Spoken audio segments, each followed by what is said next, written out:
บรรยากาศงานบุญปีใหม่อยู่เขตชนบทสปป.ลาวนี่เป็นบรรยากาศงานบุญปีใหม่ลาวหรือว่างานบุญสงกรานต์ปีใหม่ทางสปป.ลาวพี่น้องกับมื้อนี้นอนบาลาตายจะได้พาพี่พาน้องได้มาเบิ่งมาชมภาพบรรยากาศงานบุญสงกรานต์ปีใหม่พี่น้องอยู่เขตชนบทสปป.ลาวกับบรรยากาศยามค่ำพี่น้องก็มีพ่อแม่พี่น้องเด็กๆน้อยๆพี่น้องเขาเจ้าก็ได้มาอดน้ำตามแคมทางพี่น้องก็มีบ่หลายบ่ปานใดพี่น้องเพราะว่าส่วนหลายเขาเจ้าก็บ่ค่อยได้เล่นนั่นแหละพี่น้องอยู่บ้านนอกของนาเฮาคือในเมืองเด้พี่น้องบ้านนอกของนาก็เบิ่งตามสถานการณ์พี่น้องบางคนก็ยังไปทำมาหากินพี่น้อง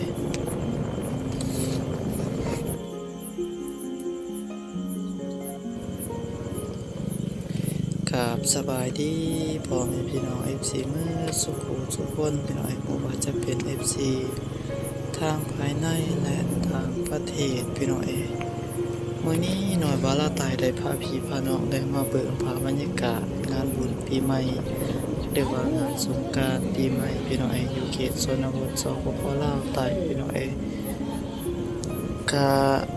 ภาพบรรยากาศยามแลงพี่น้องหน่วยบาลาตายก็บ่ได้ถ่ายตอนเที่ยงหรือว่ายามกลางเว้นพี่น้องเพราะว่าตอนแรกหน่อยเราตายหลังจากเลิกงานก็ได้เดินทางกลับบ้านพี่น้องก็เลยถือโอกาสนี้ได้มาถ่ายเก็บภาพบรรยากาศให้พี่น้องได้มาเบิ่งงานบุญปีใหม่ทางสปป.ลาวพี่น้องก็มีเด็กน้อยพี่น้องพ่อแม่พี่น้องเขาเจ้าก็ได้เล่นหลายพอสมควรพี่น้อง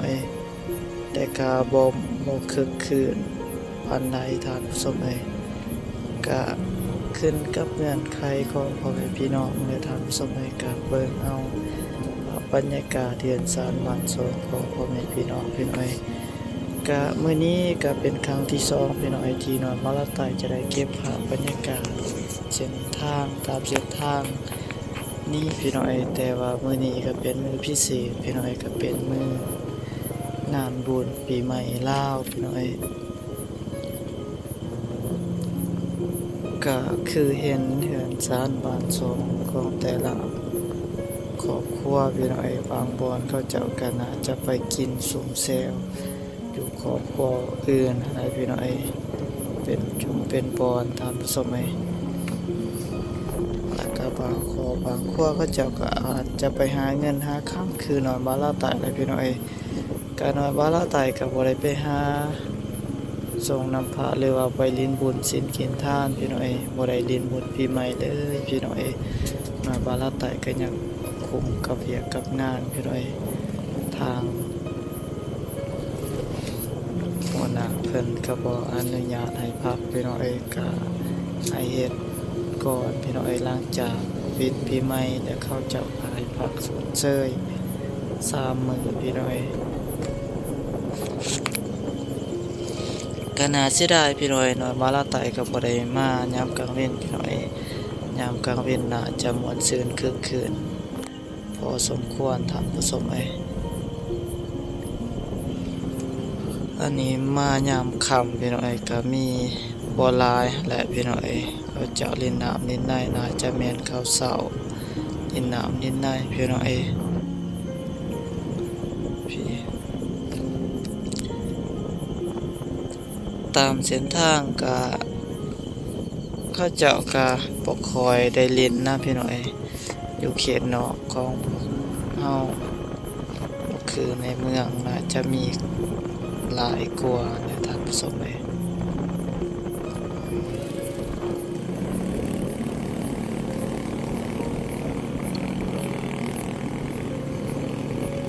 น นี้แหละพี่น้องก็คือเห็นพ่อแม่พี่น้องประชาชนพี่น้องเขาเจ้าก็บางคน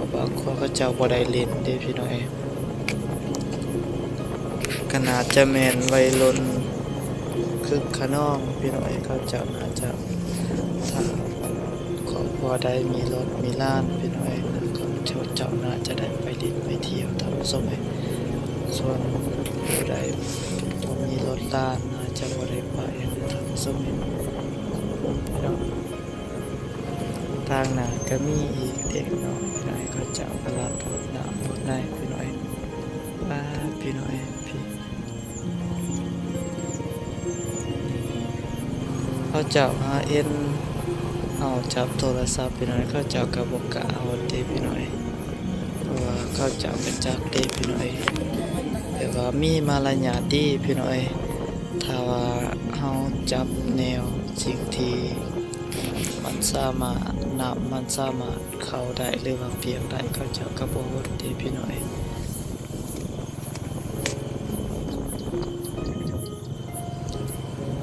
เจ้าเซาแล้วพี่น้อยเขาเจ้าเซาลิ้นแนวพี่น้อยกับพี่ก็มีบางขอบางขั้วเขาเจ้าก็บ่ลิ้นได้พี่น้อยเขาเจ้าก็แปลว่านั่งปากนั่งโซยืนปากยืนโซกันพี่น้อยก็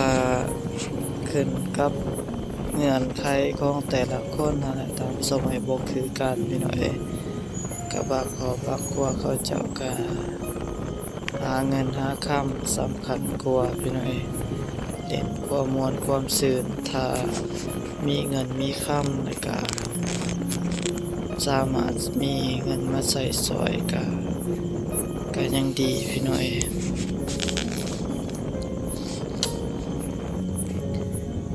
ก็อาจจะมวลอีกแบบหนึ่งพี่น้อยถ้าว่าเฮาบ่มีเงินบ่มีคำมาใส่จ่ายพี่น้อยถ้าเรียนปีใหม่ก็แฮงเบิดเงินเบิดคำอีกพี่น้อยเฮาก็แม่นอยู่มวลพี่น้อยก็บางขอบางขั้วเขาเจ้าทุกข์ใจพี่น้อยเล่นมวนแต่ว่ายังก็ทุกข์ใจบางคนเนาะเพราะบางขั้วก็เข้าป่าอาหารหาเสากินข้าวมาซื้อกินมาซื้อมากินพี่น้อยก็ลำบากและทางสมัยสำหรับอยู่เขตนี้ก็บ่มีอายน้องเพิ่นได้พ่อแม่พี่น้องประชาชนเขาเจ้าก็บ่ได้เล่นปานใดพี่น้อยเพราะว่ามันเป็นบ้านทางห่างพี่น้อยก็ค่อยมีคนเล่นกดสงกรานต์ตามสมัย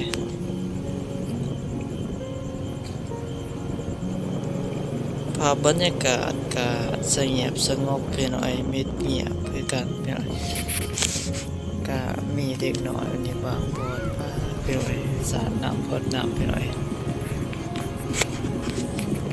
ก็บ่ตีดอกพี่น้อยเขาเจ้ามาตามสมัยเขาเจ้ามาเล่นมาม่วนคือกันพี่น้อยเด็กน้อยเขาเจ้ากะบะขอบางครัวผู้ใหญ่พาเล่นเด็กน้อยกับม่วนพี่น้อยพี่น้องเพิ่นทางนี้ทางสมัยตายตกพี่น้อยพาเฮือนไปจนสิอันนั้นพี่น้อยพี่น้อยสำหรับเขตหมู่บ้านนี้ก็สิได้สิ้นสุดลงเพียงเท่านี้เด้อพี่น้อยคลิปหน้าผมพบกันใหม่พี่น้องปีใหม่ขอให้มีความสุขกายสบายใจเด้อพี่น้อยปรารถนาสิ่งใดก็ขอให้ได้สิ่งนั้นตามความมุ่งมั่นปรารถนาพี่น้อยคลิปหน้าพบกันใหม่พี่น้องขอให้มีความสุขสมหวังเด้อสุขผู้สุขคนพี่น้อยสำหรับคลิปนี้สบายดีพี่น้อง